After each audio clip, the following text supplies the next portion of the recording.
Well, thank you everyone for joining us here. It's great to see Mayor Craig and Mayor Donchis on the line. Thanks for hopping on, and Commissioner Sheehan and Congresswoman Kuster, thank you for joining us. Annie and I have been focused the last many months on how we can support New Hampshire's needs through the infrastructure bill that we knew was going to be moving in the House, and very excited that we just approved the Moving Forward Act last week. Obviously, we have some more work to do, and we're encouraging the Senate to produce its version or to pass ours. And we're hopeful that some of the strong provisions we were able to secure to support New Hampshire's needs will make it into the final version. So stay tuned on that front, and we have some more work to do. But look, in this really uncertain time, when we're focused on how we can mitigate and contain the spread of COVID-19 and how we can throw our economy a lifeline to weather this period, we also have to be thinking about how we can get America up and running again. And in my mind, there's no better way to do that than a robust investment in our nation's infrastructure. And we know we need it based on our work around New Hampshire and our knowledge about unfunded needs and also exciting opportunities like the Capital Corridor project that would be an economic game changer for this state. So I'm hopeful that Congress can continue to focus on how infrastructure can be part of the recovery and stimulus conversation moving forward. We did pass the Moving Forward Act last week, passed the House after many months of work in our Transportation and Infrastructure Committee. The legislation will invest $1.3 billion into New Hampshire's roads and bridges and transit systems over the next 5 years. That represents a 30% increase over current funding levels, which is good news. And it's going to help us make long overdue improvements and deal with the projects that are already on our 10-year plan and ensure that we can address other unmet needs. There are also significant investments in this package in broadband, in renewable energy, in housing infrastructure, and water systems as well. The bill is transformational in the way that it looks to the future, including using cleaner and greener materials, supporting the deployment of electric vehicle charging infrastructure, and looking at climate resiliency, as well as supporting an intermodal approach to transportation. We were excited to get some provisions in dealing with bike and pedestrian infrastructure, creating a grant program that could help us build out local and regional networks. But there's also significant funding for rail, and that's one of the issues that we're hoping to highlight today, and I'm glad everyone's here for this conversation. So beyond the roads and bridges and waterways in this bill, the support for expanded rail is significant. And so Annie, Kuster, and I were working hard to make sure that we could plus up the New Starts program, which is the main source of funding for new commuter rail projects, and increase the allocation in this program as a way to ensure that New Hampshire can make the Capital Corridor project a reality. We made significant progress in the legislative package with our committee work. Moving Forward Act, as a result, will increase New Start funding by 50% next year alone, and it will increase it year after year to get to a $5.5 billion level in year 5. It also increases the cap on the Small Starts program within New Starts from $320 to $400 million.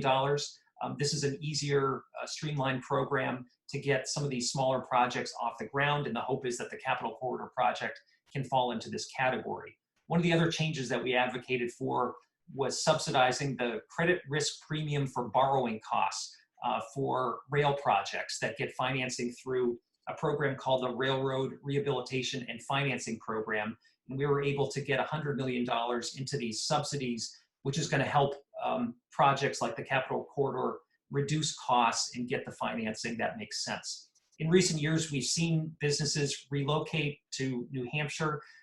We've seen an increased conversation around what will make New Hampshire an attractive environment. And we know that from our business community and our residents alike, that rail is that amenity that we need in the Merrimack Valley. And so I'm hopeful that we can continue to build momentum behind this idea whose time has come and can really be a tremendous economic driver, not just for Nashua and Manchester, but for the entire state and the entire region. So with that, why don't I turn it over to Annie Kuster. Annie, if you can hear me. Great. Well, I'll Chris, turn it over to thank you. you so much. It's wonderful to be with you. Just want to check, can you hear me?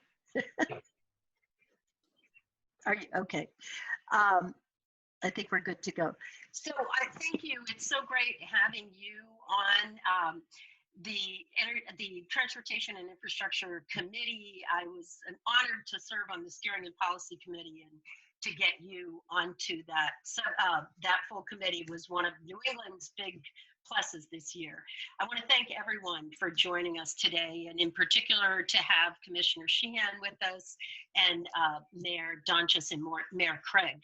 So in Nashua and all across the region, traffic congestion is stifling our communities, and rising construction costs are putting a dent in our state and local budgets, and we need to act boldly. And I'm really excited about today's press conference, because it means that we're moving forward despite COVID. We're making progress in Congress, and this can really bring relief to workers in New Hampshire, extending the life of our transportation infrastructure.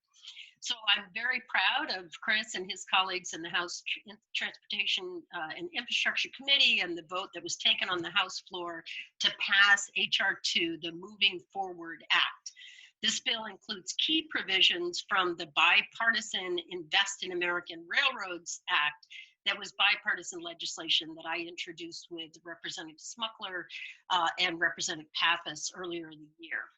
This provision provides, as Chris referenced, $650 million to cover the railroad rehabilitation and improvement financing loans. We call them RIF loans for credit risk premiums over the next 5 years. And it clarified that these RIF loans may be used on non-federal funds. The costs associated with RIF credit risk premiums have been an obstacle in the past for municipalities that want to extend rail. And these reforms to RIF will make it less expensive for New Hampshire to finance this capital corridor project with commuter rail from Manchester and Nashua down to Boston. Passenger rail, we know, will make it much easier for Granite Staters to get to jobs in the Boston area and prevent them from spending endless hours sitting in traffic. And we know that these are hours that they can spend in their families and working, volunteering in their communities here at home. So it will also plug New Hampshire's burgeoning tech industry with the vast pools of talent in Boston, and help bring the best and the brightest minds from our region to employers in Nashua and Manchester. The Moving Forward Act also contains billions of dollars in funding to improve our roads and bridges, and most importantly, brings broadband to underserved communities. This is something we've seen during the COVID shutdown, that we still have rural communities that need better broadband service for telehealth and telework and for education. We want to improve our nation's schools and make drinking water safer, so I'm very proud of this ambitious legislation. And I encourage Senator Mitch McConnell to bring it to the floor of the Senate swiftly. And with that, I will turn it back. Thanks very much. Great, thanks so much, Annie. Why don't I turn things over to Commissioner Sheehan, if you can hear us from atop Mount Washington. Well, good morning, Congressman. Good morning, Congresswoman. And thank you to Mayor Donchis and Mayor Craig for joining us. First of all, I'd like to start by thanking both of you for your advocacy for transportation and for your work, specifically Congressman Pappas on the House T&I Committee.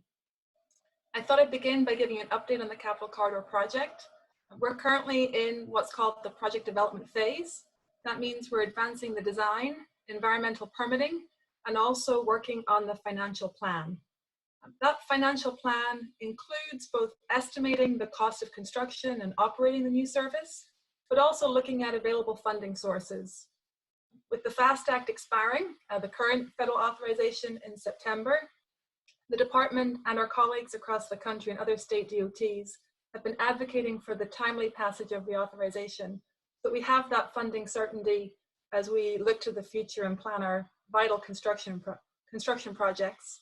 And especially coming out of COVID-19, we really want to give the horizontal construction industry and all of the consulting community and fabricators who support that industry certainty as to what the size of our programs are going to be.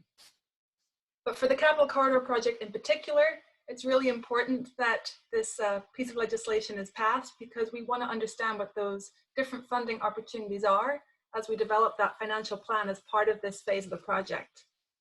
So making sure that we know what funding is available and how competitive it's going to be when we're applying for some of those grants, as well as what the grant criteria are. This will help us position ourselves to access those funds. We're really pleased that there may be an increase in the allocation for the New Starts program. It has been oversubscribed in the past, so that will give New Hampshire more opportunity. Also, increasing the cap on the Small Starts program would be beneficial to us. Certainly, we are looking for the most streamlined and efficient way to deliver our projects, and Small Starts is that more streamlined process. And then lastly, anything that we could do to lower the cost of financing a project such as this would be very favorable to the state.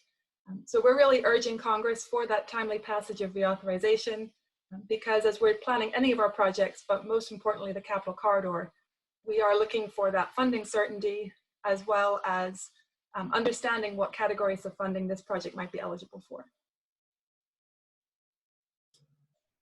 Well, thank you, Commissioner, for your remarks and all of your hard work. I know it's tough running a state department where you're always asked to do more with less. And we appreciate how you've done that and have delivered important projects and upgrades all across our state. Two folks who could speak to that are the mayors who are on the call here today. And I'll turn it over to Mayor Joyce Craig first. Thank you and good morning. It's a pleasure to be here with all of you. And I just want to start by thanking Congressman Pappas and Congresswoman Kuster for your advocacy for expanded rail. It means so much to Manchester and to our entire state. Bringing commuter rail to Manchester is essential for our city and our state's economic growth. And for many, many years, our community has advocated for expanded rail into our downtown area. Commuter rail would allow Manchester to experience new economic development opportunities, attract a youthful workforce, expand public transit opportunities, and increase accessibility to employment in the greater Manchester area. So right now, we know that our mill yard is booming with business development, with education. It's vibrant, and we need to increase the opportunity for workforce to get there. So bringing commuter rail to Manchester is an essential step in supporting and strengthening our community. And I think that it's worth mentioning some of the findings from the Capital Corridor report. It found that the Manchester Regional Commuter Rail would add 3,600 new residential units, over 1.8 million square feet of new retail space, 230 new jobs during construction, and 3,390 new jobs related to real estate development. So it would also add $750 million to New Hampshire's output over the next 10 years. So significant impact to our community and our state. And it's worth mentioning that in Manchester, we're also being proactive.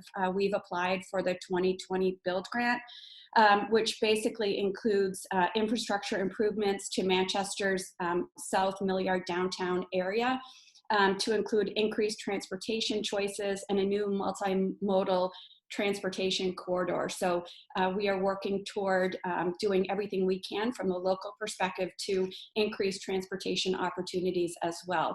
So needless to say, here in Manchester, we are extremely grateful for all that you're doing for us in Washington to bring more opportunities to the city and additional funding, and I want to thank you for that. Thanks very much, Mayor Craig, for all your work. And now Mayor Jim Donches from Nashua. Well, while he straightens that out, why don't I turn it over to Shelley from NHDOT. I see her on the phone here. Shelley, did you want to offer some comments?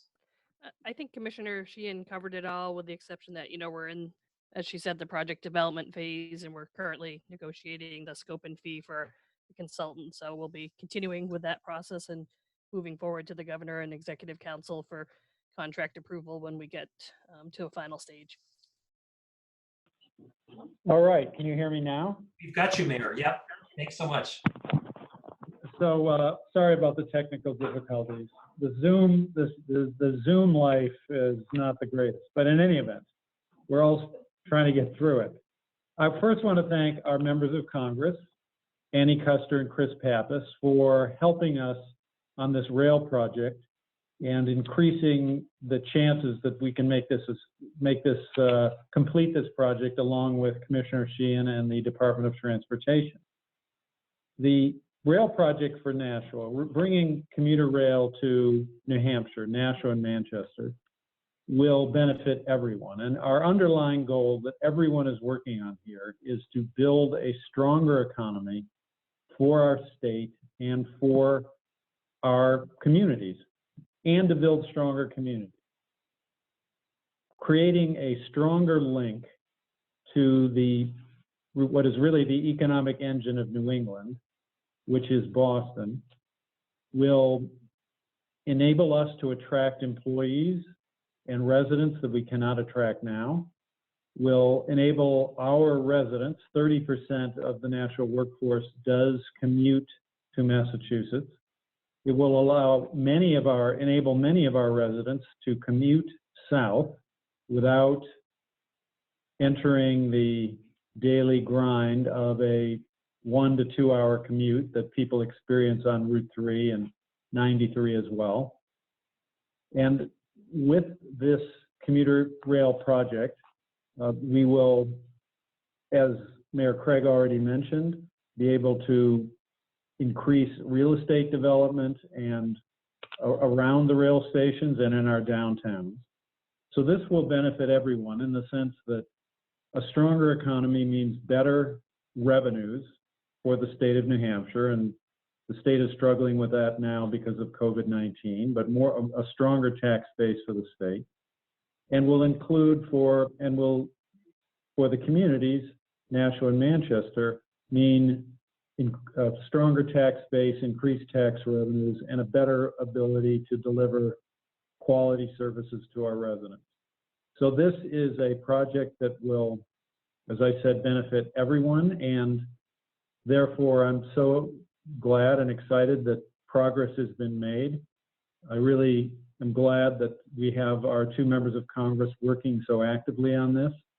And of course, as always, Commissioner Sheehan is very on top of all of the details and is, I think, the best person we could have to try to shepherd this project to final completion. So I'm just happy to be part of it. Well, thanks, Mayor, and thanks everyone for your comments and all of your work, particularly about our local leaders and the pressures that they've been put under as a result of COVID. So thank you for being there, the residents of your city, and for the work you keep. Annie, anything before we close? Mainly, Chris, I just want to sing your praises for the hard work of your committee, hundreds and hundreds of amendments that were heard. I think you had a 24-hour markup, if I heard correctly. This bill is a massive infrastructure bill, but as I mentioned, it also includes broadband access, which is going to be critical to our students and to people working from home.